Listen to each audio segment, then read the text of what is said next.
This little succulent is a must-have. The color is absolutely amazing and the little rosettes are super cute.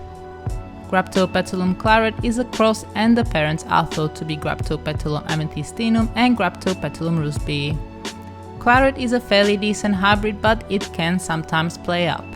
If you're a beginner, you may encounter a few problems, we'll talk about them later. Claret is a trailing succulent that can spread almost indefinitely if it has enough space to do so. Individual rosettes are small and only reach about 7 cm or 3 inches in diameter. Height-wise, they can grow to about 10 cm or 4 inches, though the branch will eventually fall to the ground. New heads will form along the existing branches and the overall size will very much depend on how much space the plant has. The leaves are small and chunky with a pointy tip. They are stacked up along the branch and grow more compact when the plant is stressed. They are covered in a very thin layer of farina. This white waxy substance acts like a sunscreen for succulents. The color creates a marbled effect and can change throughout the year and based on the growing conditions. During the growing season, Claret tends to be mostly light pink with lavender splodges. Each leaf is usually bicolor. But once it gets cooler or the plant is stressed, the colors intensify to bright pink and purple.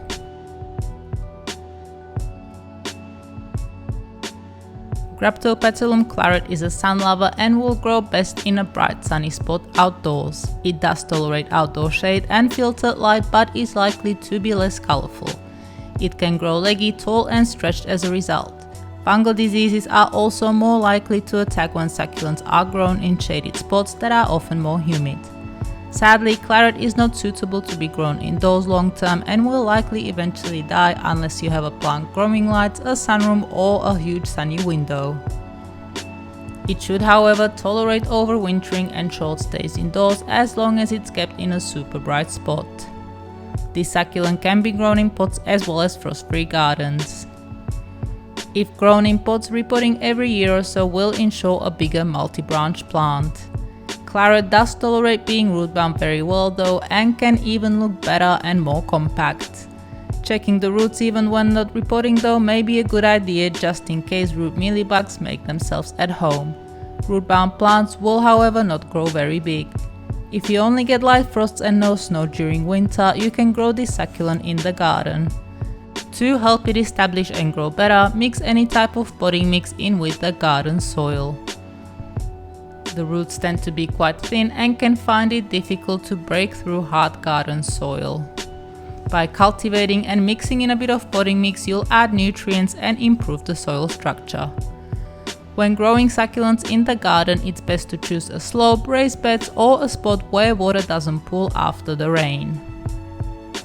In general, Graptopetalum do tolerate poor potting media, but they will grow best in a succulent potting mix when grown in pots. Succulent potting mix will have the right pH and nutrients tailored to succulent plants. From personal experience, Claret may not be too happy about overwatering. It tends to tolerate rain and humidity to a point and can suffer edema and sometimes even powdery mildew. Claret should be fine outdoors during rainy spells most of the time, but do keep an eye and make sure the potting mix is well draining. All of my nursery Clarets are grown outdoors all year round. Fingers crossed, I've not yet had one rot, but I have seen edema signs here or there if the rain has been constant for over a week. If you're ever worried, bring it under cover during prolonged rain just in case. Plants grown under cover should be watered once they dry out from previous watering. In summer, this could mean watering a few times per week and almost not at all during the cold months. Claret is very drought tolerant and will live for months without any water. But in my opinion, it should not be left too dry for too long as it may start losing leaves. Temperature-wise, Claret will tolerate heat well over 40 degrees Celsius or 104 Fahrenheit, though it should be moved out of the sun once it gets this hot. If exposed to direct sun during extreme heat waves, the leaves can suffer sunburn and the plant could die, especially when planted in dark-colored pots. It's said Claret is not very frost hardy. It can get frostburns and even die when temperatures drop below -1 degree Celsius or 30 Fahrenheit. Frost cloth can be used to protect your succulents from the occasional frost, but if your climate gets snow, I'd advise to bring this plant indoors for the duration. Graptopetalum Claret can be propagated from seed, leaf and cuttings of offsets. Personally, I think seed propagation is not worth it as it can take too long and it can be hard to find a reliable seller. For fast results, propagating cuttings is the best method. As long as there's a good enough stalk to cut through, the rosette can be propagated. You can just pinch them away. Single rosettes as well as multi-branch stalks can be taken off to propagate. Cuttings should be left to dry for about 24 hours before planting. This will give the wound a chance to heal and prevent harmful organisms from getting in. Once the wound is dried, they can then be planted into pots filled with succulent potting mix and transplanted into the garden or a bigger pot once enough roots develop. First roots should start growing in 2 to 4 weeks and the plant will be ready to transplant in approximately 2 to 3 months. If you want loads of little clarets, leaves are so very easy to propagate. They separate without breaking and have a really good success rate. Go for the biggest leaves at the bottom. One multi-branch plant can easily give you some 20 leaves. After separating a few, leave the leaves in a tray or pop straight on top of potting mix. Once you get new growth, plant the leaves in trays or pots filled with succulent potting mix and wait a few months until the roots have grown well into the pot. In my experience, propagating is best done in spring. Summer is usually also good, but do be careful to protect your cuttings and leaves from strong sun as they burn easily. In climates where autumn and winter are mild, you can also propagate cuttings at the beginning of autumn. Personally, I stop propagating leaves by early to mid-summer so the plant has a chance to develop before winter.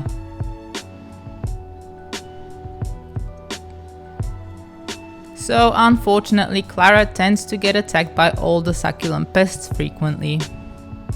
It is a bit of a magnet, especially for aphids. Aphids are most common in spring. They can attack the flower stalks as well as the rosettes. They usually go for the newest leaves in the middle of each rosette. Mealybugs are common too, so watch out for any white trails, cottony sacs or malformed leaves. Root mealybugs can be a real pain as they are hiding out of sight in the soil.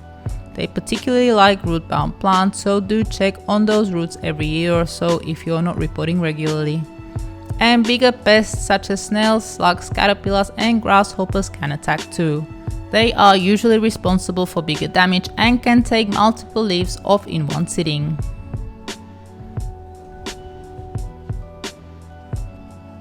The inflorescence is very typical of Graptopetalum. The stalk consists of leaves and white 5-petal star-shaped flowers. The stem is multi-branched and can have about 3 to 5 individual flowers. Here in Australia, claret flowers at the end of winter and throughout early spring, but this can be different in other parts of the world.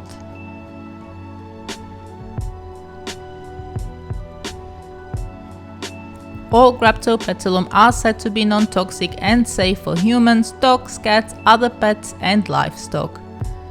It may, however, not be a great idea to go and snack on these plants. And that is it for today. I hope this video was useful, and if you'd like to add anything or ask a question, you can do so in the comments below. To learn more about succulents, hit the subscribe button or go to succulentgrowingtips.com.